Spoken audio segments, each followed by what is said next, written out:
अक्सर आपने बिहार से जुड़े कई किस्से सुने होंगे। किसी किस्से में सुना होगा कि फला ने ये कर दिया, वो कर दिया। लेकिन क्या आपने यह कभी सुना है कि एक बिजली के पोल के लिए 27 लोगों को अपनी जान गंवानी पड़ी? यकीनन आपका जवाब यही होगा, नहीं।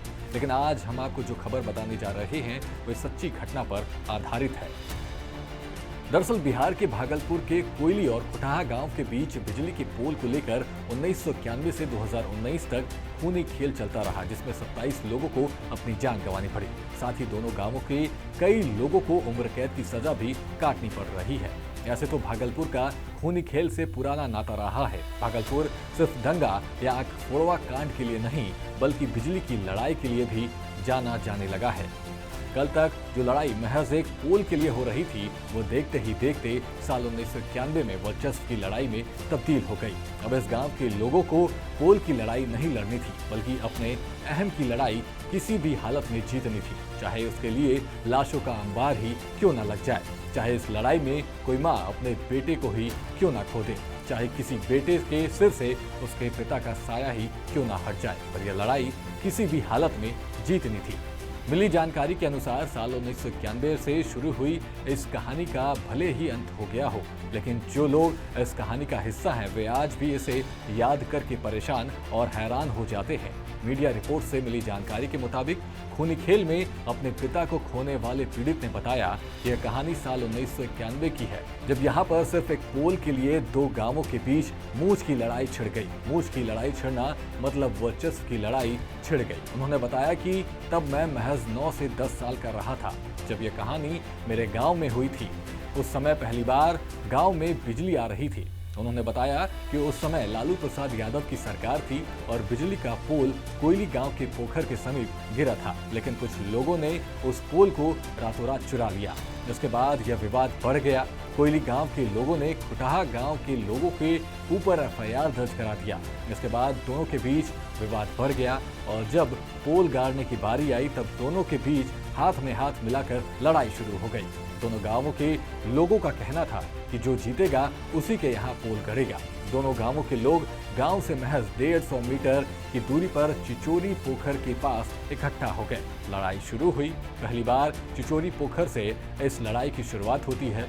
एक पक्ष इस पोखर पर तो दूसरा वर्तमान मुखिया देवेंद्र यादव के घर के समीप जुटते हैं।